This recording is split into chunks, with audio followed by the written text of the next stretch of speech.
Breaking the gray.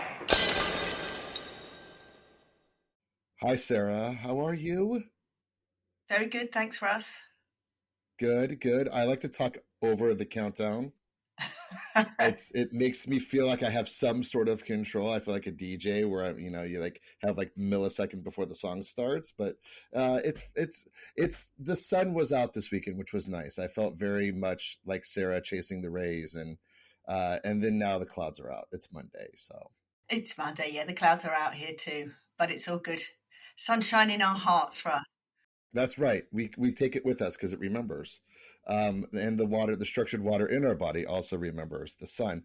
So, Sarah, I'm learning, I promise. I would love to introduce our guest today and get going because we have a really great guest, and I want to hear her story and dive in deep with a lot of her stuff. Yeah, we have Lauren Vaknine, and she's got a great personal story, but also she specialises in all things integrative health. So hi, Lauren. Thank you for coming on. Hi, thank you so much for having me. Great. You've disappeared visually, but I think we'll record it all there. So that's super cool. How are you doing? Are you in whereabouts are you? Are you in sunny London too? Yeah, I am in London. Yeah.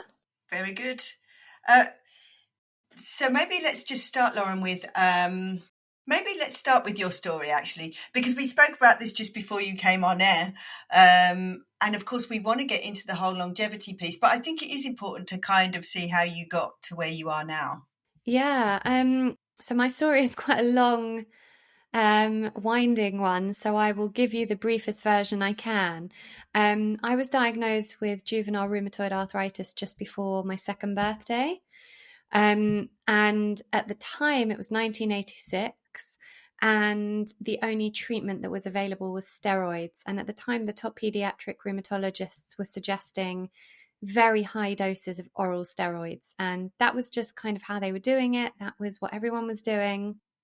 But my mum had this niggle that it didn't feel right to put this stuff into her 2-year-old. She had no background of holistic health, integrative health. She knew nothing about health at all, really. She'd never had to manage her own health. She'd always, thank God, been quite strong.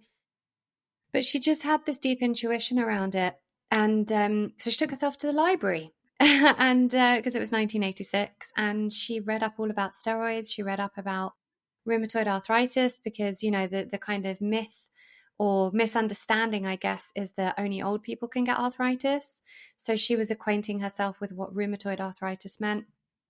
And the doctors were telling her that if I didn't take these high doses of steroids, I would end up with joint damage and joint deformities and probably end up needing joint replacements. And still she persevered. She didn't feel right about it. And she chose homeopathy as our first port of call, really, our first resort. And there were just lots of signs leading to it. And so we went down that road, and it was, thank God she did that, because it was the best thing that ever happened to me. Now, it didn't cure me because there were so many other missing pieces at the time. So, my mum didn't have access to the internet or to heaps of information. So my parents did the best they could. They took me to the homeopath. They did what the homeopath said. They cut dairy and acidic foods. They didn't know anything about gluten. They didn't know anything about artificial sweeteners. So here they were cutting all these things, but we were drinking Diet Cokes. And my family are, Mediterranean. So we were very much on a Mediterranean diet, which was pretty healthy anyway. But still, there was the Diet Cokes, there was the sugar, so there were a lot of missing pieces. So, and that is why I think I never, kind of fully healed at that point. But what the homeopathy did do, and the fact that I wasn't on the steroid, I apologize if you can hear my kids in the background. Nothing I can do about them. No problem. They are with someone. I go on mute. Yeah, Lauren, I go on mute because I have 2 dogs, and so sometimes they will start to wrestle each other and make the strangest noise, and so I'm like, I just go on mute. So no worries, we're used to background noise. This is real life, so yeah, exactly. No, I'll get rid of them. Yeah. So what I believe it did was the homeopathy was keeping my immune system strong, right? It wasn't healing the disease because we hadn't as yet figured out the root cause. And I am a big believer in root cause healing as well as preventative healing, preventative health. And there were so many missing pieces to fill in. But what we were noticing was me alongside my school friends, I was noticeably different. I had, 1 to 3 big flare-ups a year. I would be out of school, during those times. I would come back on crutches. I would have steroid injected into the joints, into my knees and ankles. I would have my joints drained. I had an associated eye condition, so inflammation of the eye. Had to have a lot of operations and injections actually into the eye. So there was a lot of trauma there. And I went to a group physio and hydrotherapy class every week in the hospital. So I'd be taken out of school. And in school, I was the kid that was sitting on the chairs when everyone else was on the floor in assembly. And, things I couldn't go to the soft play parties and the roller skating party. I just wouldn't be invited to stuff like that because everyone just knew I had arthritis. So next to my school friends, I was different, but I looked normal. And where we started seeing the difference and my parents started realizing that they'd absolutely made the right choice was as we got a little bit older, kind of 8, 9, 10, within my hydrotherapy group, all the kids there were noticeably different. They looked different. They weren't growing properly because steroids stunt your growth. And obviously they all have very rounded faces. Their limbs weren't growing properly. So a lot of them had what looked like shorter arms. They started getting joint deformities and needing joint replacements, all the things that my parents were told would happen to me. But I was growing normally. I was really tall. My immune system was strong. When all these kids were getting every virus under the sun, anything that was going, they'd get. My immune system was good. I was tired a lot of the time because, see, in autoimmune disease, your immune system is fighting itself constantly. So I was very tired and I'd choose to go to bed really early. But if I wasn't in a flare-up, other than the fact that I couldn't move my joints in the same way that other kids could, and I couldn't do all the same things they could, I looked normal. And then we started getting a bit older and the girls weren't getting their periods and all these things. We were starting to notice these differences and it made us realize we'd absolutely made the right choice. And we just kept on. We didn't know what else to do. I say we, I wasn't making any choices. My parents didn't know what else to do other than to keep on with the homeopathy. We saw a homeopath. Sometimes we saw a herbalist. My parents also, I always think it's important to say, because I know a lot of people don't have that privilege. My parents didn't have a lot of money. My dad was a market trader. My mum was a school secretary. They literally got what they could. We lived in a 3-bed end of terrace. They put together whatever they could, and their priority was my treatment. And so we carried on like that for years and years. And my teenage years were my best years, which was a good thing when you're a teenager, obviously. But then I hit 17. I was in performing arts school. And all of a sudden I had this huge flare up in the knees, the ankles, and my eye. And the rheumatologist and the ophthalmologist had said I needed to go on this drug, this chemo-based drug. It was a drug that they were trialing and wanted me as a guinea pig for when I was about 9, and my mum declined. Thank God. And I decided at that time, I was very angry, right? I was in performing arts school, was about to be 18, and all of a sudden my life was coming to a halt because, I was partying, I was acting, I was doing all these amazing things, and now all of a sudden I could barely walk. And I was really angry, and I just, was a typical teenager and said to my mum, I'm an adult now. Clearly this homeopathy has done nothing for me. I'm just going to take this drug. My mum really didn't want me to, but I did it. And the whole idea of me going on the drug was because the eye had got so inflamed, and over the years of the steroid eye drops, I'd grown cataracts, but they were growing over each other. So there was like cataract over cataract over cataract over cataract, and my vision was really bad. And they said, we can't take the cataracts out until we bring the activity in the eye down. So you need to take this because otherwise, you could lose your eye, because the pressure was dropping and it was pushing against the optic nerve. So it was quite dangerous. So I was, in the fear, and took the drug. So within 3 months, I was completely incapacitated. I couldn't work. I couldn't go to college. I couldn't do anything. I just could. I was so sick. And within 10 months, the arthritis that had only been in my knees and ankles up until that point had spread to every joint in my body. So literally from my jaw down to my toes, within the 10 months, I was completely wheelchair bound. I always say not being able to walk was the least of my worries. I couldn't hold a glass. I couldn't grip cutlery. I couldn't bend my elbows to bring food to my mouth. I couldn't chew food because of my jaw, and I couldn't even sit up straight because my hips were so stiff. So I was literally at an obtuse angle all day until someone would come move me, take me to the toilet, feed me. And I got wheeled in by my mum to my rheumatologist, who'd known me since I was really young. And she didn't bat an eyelid at me being in a wheelchair. And her answer for what had happened was, this works for 70% of people, and for 30% of people, it doesn't work.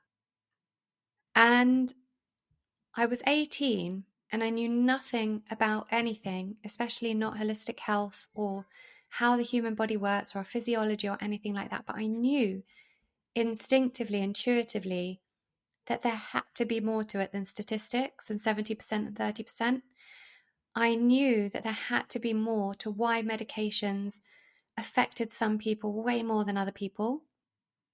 And I knew that there was more to why we get dis-ease than simply it happens or it's hereditary or genetic, all these terms we'd always heard. And I decided, as my mum pushed me out of her office and I said I would never come back again, that disability wouldn't be my story, wellness would be. And I decided at that point to go and make it happen. And that's not to say it was easy, but I spent a decade immersed in intensive self-study. I taught myself everything I could, from nutrition to epigenetics to neuroplasticity. When I realized that I was doing all the nutrition and all the supplements and the homeopathy and all of that right, and I still wasn't healing fully. I mean, I'd healed a lot, but then I took it to the next level. I realized, okay, it's not just about the physical. I need to heal my trauma. I need to understand how to rewire my brain out of this dis-ease mindset, right? Because I'd never known anything different. So I needed to find a way to change and shift that identity to something else. And then I needed to, the very first thing I did when I was sick and I decided I was going to make a change was meditate. My mum's friend was a healer and she brought round some meditation CDs, tapes. They were actually cassette tapes. Brandon Bay's The Journey was the first meditation I ever did. And I've meditated pretty much every day since then, which was 21 years ago. So as time went on, I taught myself more and more, and I started healing more and more. And it took 10 years, but at 29, I went into full remission. That was 10 years ago now. I've since had 2 children, and I'm completely able-bodied. And what I always say is that it was never just one thing. And this is the thing that people, I see that people want. They want that one fix. What was it that healed you? What was it that cured you? And it wasn't one thing, and it's never one thing. It was because I immersed myself so deeply into the healing of a whole human that was what enabled that level of healing. It's interesting because what came straight to my mind then was, what was the turning point? What was the thing that you kind of attribute this to? That was kind of the first question I was going to ask, because you're right. You kind of want to pinpoint things and kind of find a solution there. Yeah, I think there are many things that I would attribute to it. I think there was a turning point when I learned about epigenetics and started to understand why that medication specifically had affected me so badly, why it had damaged my liver. I mean, I lost my hair. I was full of ulcers. My liver was completely damaged. And, I learned that I had MTHFR, and learning about gene mutations and gene polymorphisms, why that affected my liver so badly, more than other people. But it was really working backwards, working from the root cause. So learning what the root cause, or, it's always multifaceted. So learning what the contributing factors to the root cause were, and there were a few. And once I put that together, then it was easier to start kind of working forwards. A lot of detoxing heavy metals was I think one of the most important aspects, and then keeping my body healthy with nutrition, seeing what I was deficient in, what heavy metals and toxicities I had, really kind of balancing that out. But the emotional and mental and spiritual stuff, I think, play as big a part in in healing as the physical stuff does. And that's kind of what I teach now, what my work focuses on, that we need this whole person holistic approach to healing. Yeah, I agree. We actually had a similar discussion. We had a previous guest on, Freddie Set Go, Freddie Kimmel, who is a cancer survivor. And he was talking to us a lot, and he does a lot of different things. He does a lot of PMF, and he does a lot of nutrition and a lot of exercise.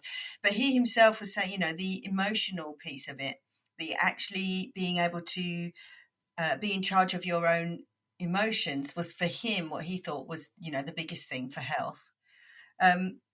It's interesting that you talk about spirituality, because that's something that's that's so hard to pinpoint, and it means different things for different people. How do you approach that in this context?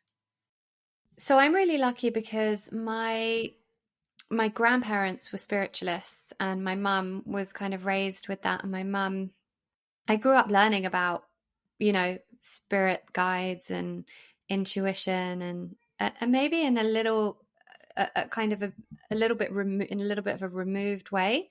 It wasn't kind of very obvious all the time, but I knew that death was never a taboo in our family. We would always speak about death and the spirit and the soul. So all those things were kind of embedded in my character, I think, already. And then one of the first things my mum ever did was take me to a spiritual healer, a psychic surgeon, and I went to him for years. And when I was about 7, I realized that I was able to do it because my grandma's back was hurting her, and I put my hands on her back, and she said, "Oh my gosh, you have the gift." The heat was coming out, and ever since then I've never studied Reiki or anything like that, but I know how to channel it. So that was, I guess, my entrance into that, which was quite obviously esoteric and out there. But like I said, when I was 18, I started meditating, and that was really my real initiation into understanding the soul. And because meditation's here for a lot of things, right? It's to calm the brain, and it's to calm us down and reduce cortisol levels and ground us to the present moment. And it can be just for that. I always say to my clients, you don't need to reach enlightenment through your meditation. But once you start doing it for a long time, you do get to these points where you reach something a bit deeper. Not all the time, very rarely, but you do have these moments of clarity, of the clarity around who and what you are.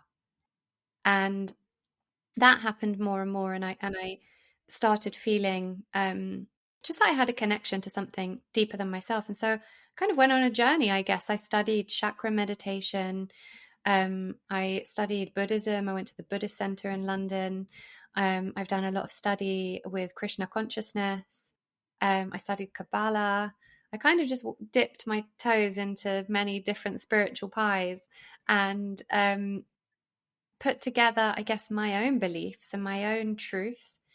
I now work with a shaman, a South American shaman, and that's very deep work, and that's taken me a lot deeper into my spiritual practice. For me, how it shows up, how it presents itself, I guess, is me being devoted to a daily spiritual practice and having a real commitment to that, because that is me saying that I have a commitment to something bigger than me and this body, and this kind of 3D life and this work that I have to do. And I can disconnect from that and know that there is something that is driving all of this. And for me, the spirituality is really the icing on the cake. The spirituality is my intuition. It is my ability to, quote unquote, manifest, or to understand the energetics of money, or, the energetics of health, and how that all ties in, because it's all energetic. Everything in the universe holds a vibrational structure. So how can everything not be energy? Everything is energy. And I think when we understand that and we live our lives based on that, for me, everything improves from that place. I'll walk through the forest and be completely connected to the trees and understand they hold an energy, and just know that my spiritual practice is part of the maintenance of my health. Yeah, Lauren, I have a question. I went through as childhood, 20s, some health trauma as well, and it forces you at a very young age to deal with the present and the present moment pretty quickly, and dealing with the end and the potential of the end or extreme pain. And I'm curious, speaking about meditating and being aware and being present. I imagine that came. It sounds like much earlier because of your mother, but also it came from having to deal with childhood pain and health trauma. It really forced you to recognize understanding yourself and understanding what's actually going on. I'm curious about one thing because this is what's happened to me, and I think sometimes I get lost in my body. I get lost in. I was just telling Sarah this morning, my hands and feet are swollen. What's going on? I'm on a WebMD. I'm probably at Parkinson's. Do you still get lost in your health sometimes? And is it hard to not get lost into your health because you're so connected to what's going on in your body all the time? Such a good question. I feel like I would like to say I've mastered that level of interoception where I know my body inside out. I live by that word, interoception. I think it's so important. I think we have become so disconnected from our bodies, and that's the biggest problem I see. I see people who are super sick, but they've never known anything other than to eat the rubbish they're eating. And so they don't see the connection, they don't feel the connection. Whereas I eat really well. I'm also a big fan of balance. I'm also a big fan of nourishing the soul. So I always say I have like an 85-15 lifestyle. So, fully organic, gluten-free, processed-free, sugar-free, the rest of it. If I go out for dinner, I have what I want, to an extent. There are things I don't ever have, like non-organic meat, stuff. There's stuff I don't have. But I think the point of me saying that is that when I do eat something or something affects my body, I will feel it and I will understand what it is that affected my body. If I'm getting sick, I know I'm getting sick like 3 days before I get sick, because I have learned to be with my body and understand my body, where I know people that just don't have that level of interoception to know when something's happening. And I think that it's such a blessing. I see everything that happened to me as a blessing. And I always say as well, had I not have got as sick as I got as a result of everything that happened, including that drug that I was on, I would never have worked as hard as I did to get better. If I was just kind of a little bit disabled, a little bit arthritic, I probably would have just carried on going because I'd never known any different. But because I was pushed to the limits of disability, there's no choice from that. Well, there is a choice because a lot of people, do make that choice and that's okay. That's their journey and there's never any judgment there. For me, it wasn't my journey. I had a purpose wrapped up in this, in my experiences, and being with that level of pain, it does, like you say, bring you to the present moment. I have the majority of pain I can remember did that to me, and I was able to go into it. And when I really started learning about the stuff, especially when I started meditating, I would kind of go into the knee or go into the elbow, energetically and see what's happening there. The only time I wasn't able to do that was with my jaw. I had this lingering, which I still manage to this day. And it's kind of the only lingering things that, as a result of the damage to the jaw and everything else that happened, I got trigeminal neuralgia, which is, they call the suicide disease. And I can vouch for that. And that's the only pain I've not been able to, quote unquote, sit with, because it's so overwhelming and so all consuming that you can't do anything. But again, sent me down more rabbit holes to find more answers. And but yes, pain grounds you and it makes you much more present in your body. And I think that understanding, and my biggest thing is disease doesn't fall out of thin air. Everything has a root cause. My condition was called at the time juvenile idiopathic arthritis, idiopathic meaning no defined cause. And I've since, questioned and challenged my doctors on that, because everything has a defined cause. I don't think it has a defined cause. I think there are many causes.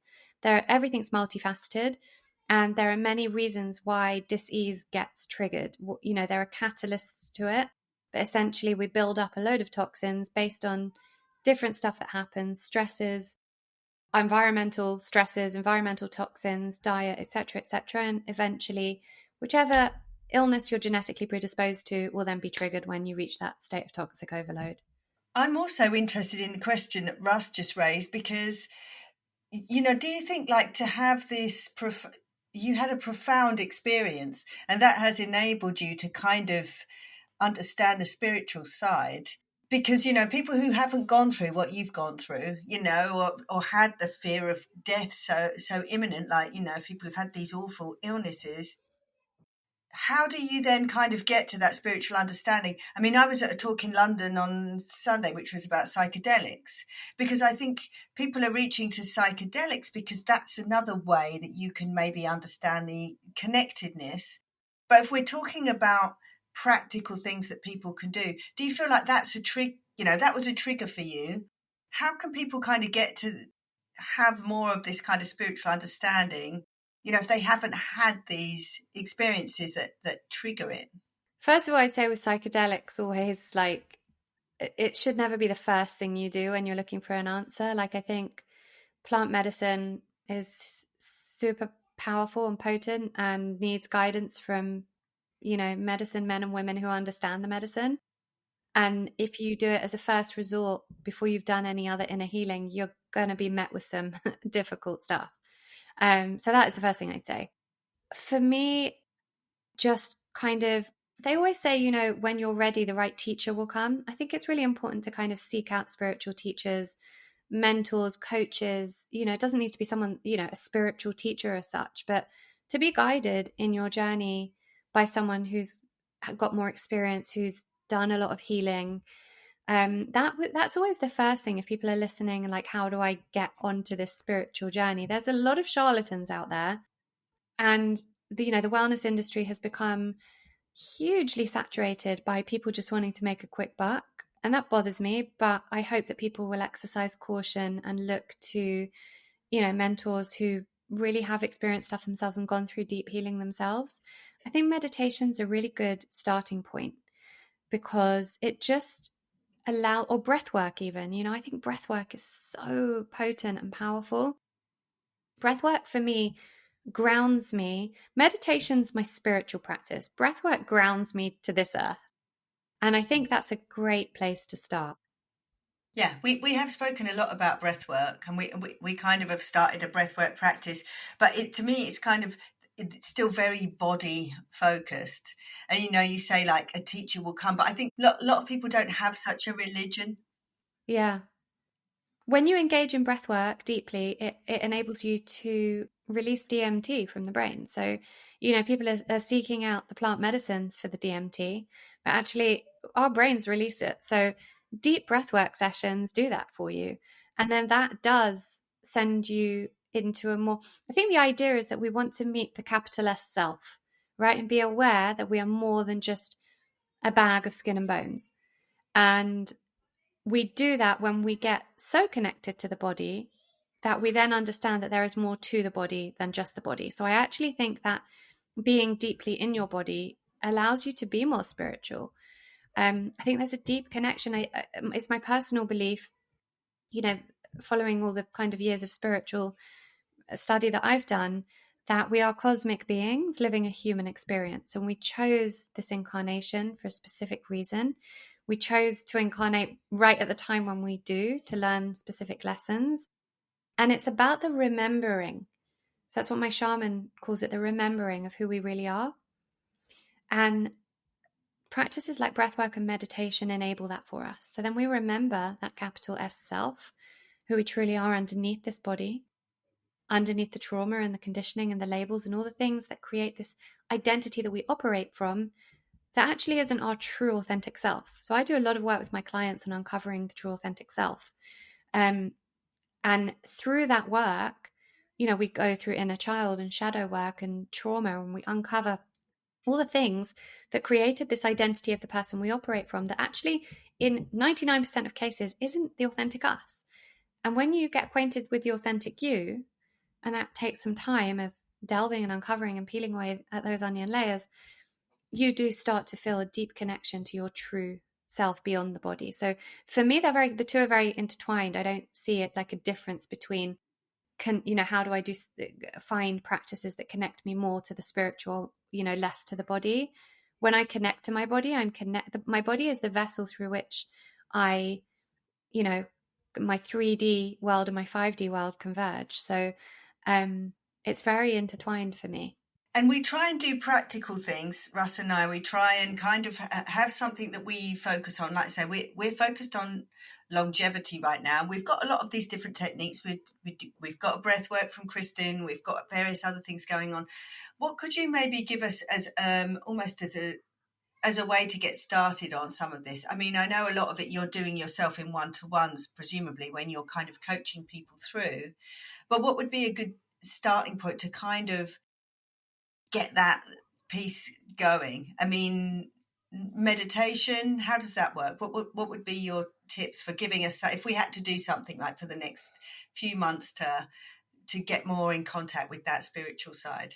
So I actually don't do one-to-ones anymore. And the reason for that is because I created a course called the Recondition Your Life Academy. And the idea of the course is exactly everything you've said. So it takes people through the entire healing of the whole self. So there are 12 modules, and we start with inner child work. We go into shadow, trauma, self-love, divine feminine.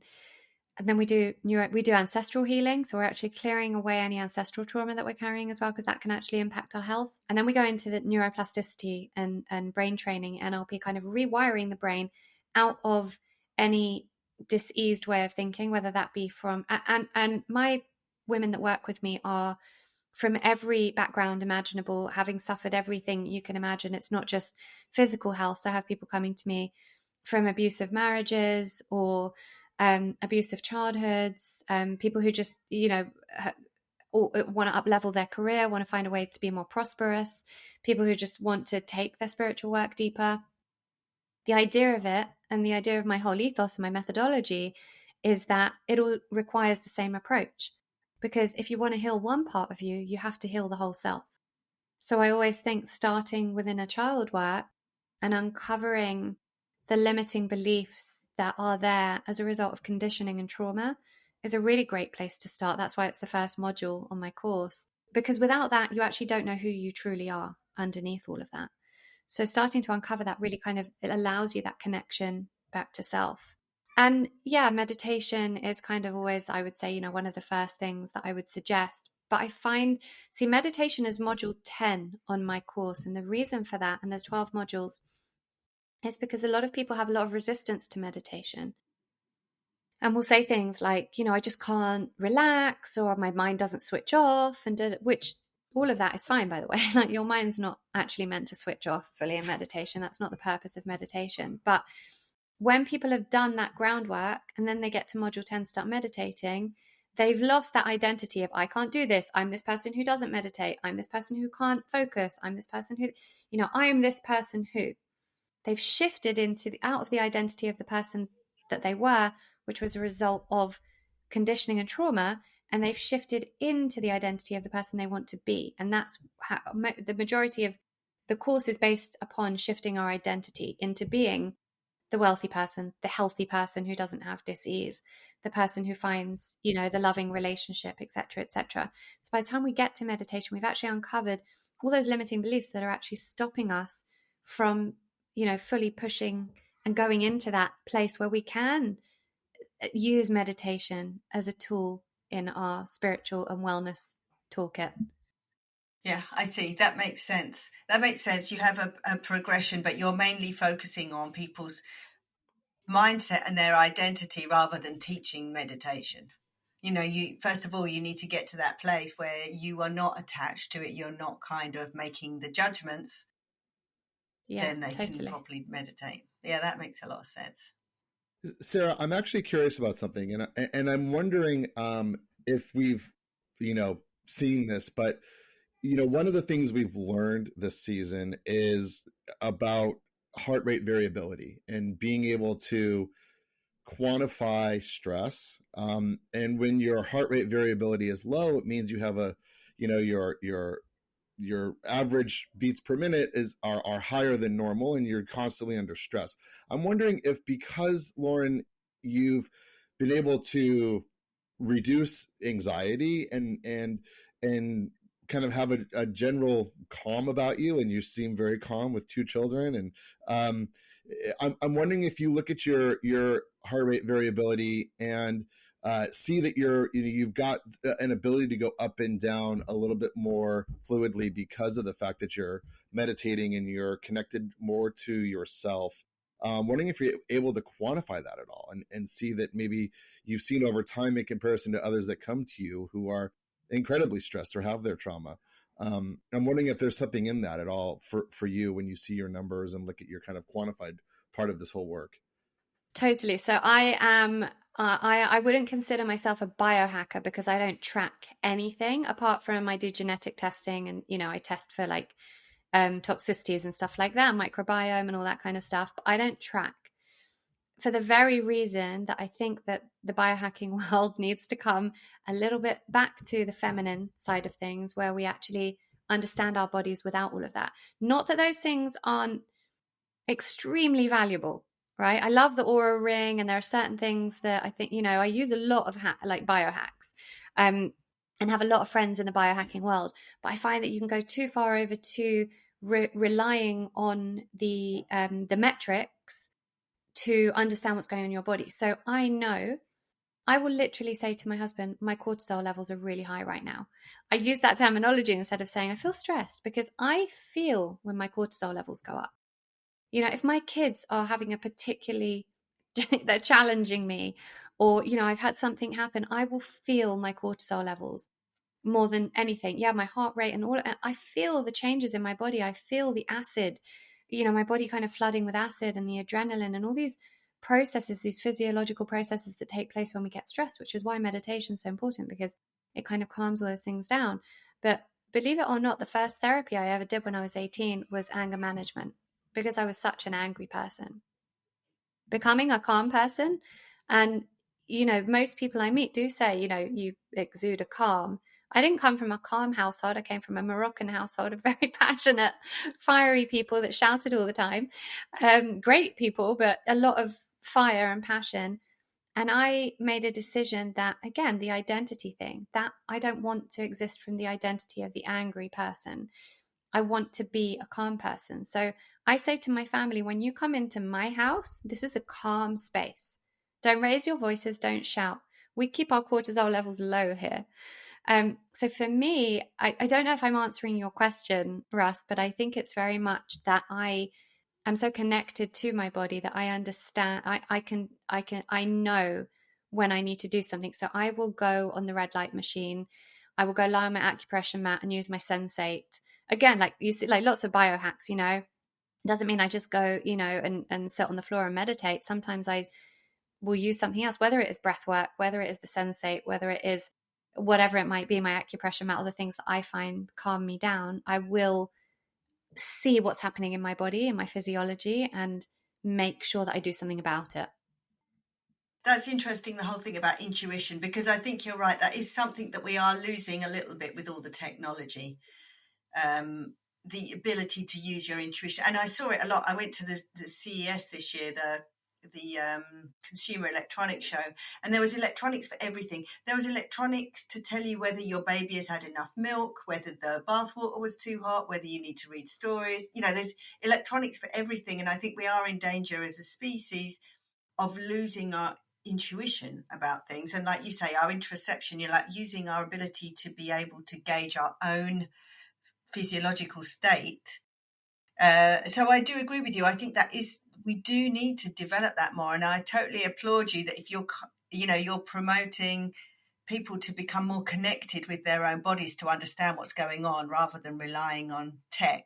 I mean, I like to use both, but I can totally see where that could be going. I can totally see how too much reliant on data can lead to the loss of it. I like to rely on both too, and I have, some great pieces of health tech at home. there are points where health tech helps us mitigate the damaging effects of modern life. So I have a Somavedic, which reduces the EMFs in my house. Like I said, I have the Sensate, I have the red light machine. There are things that I do that I believe are mitigating the effects of modern life. But to have something to tell you when to stop feeding your baby, you're instantly losing that mother-baby connection where, as it is in the last 30 years, 30, 40 years, especially since all these books about the Gina Ford kind of way of parenting and, not letting your baby cry and all that stuff, we've totally lost connection. And actually, I see it. That was the generation of kind of friends of mine who have got teenagers now. And I'm seeing teenagers of today be so disconnected because their mothers were so disconnected from their needs. And the second we disconnect from the needs of our young is the second that we move closer towards extinction, in my opinion. So that, again, it's a balance, right? I'm very big on balance.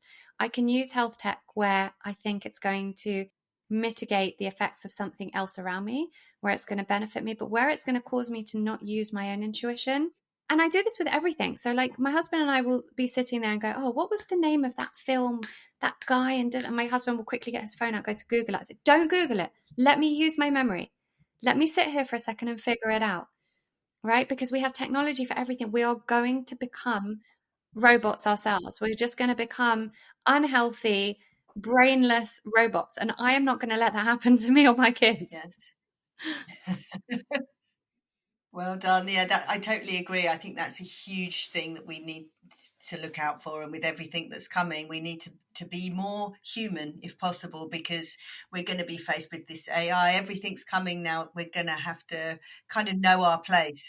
It's here already. We need to kind of celebrate the humanness and to gain an awareness of what we are, how our bodies work, how we can look after ourselves. So yeah, I totally agree. And Sarah, and I mean, Lauren, you say this, and Sarah's talked about this too, with grounding and being outside in the, and taking a hike, but being connected to trees and being connected to the environment around you. It is important to shut everything off. It's important to just completely disconnect for a bit and get closer to yourself. And there's something important as Sarah and I go down this journey of both of us, being combined age of 100, me being 60 and Sarah being 40, it leads to this constant search for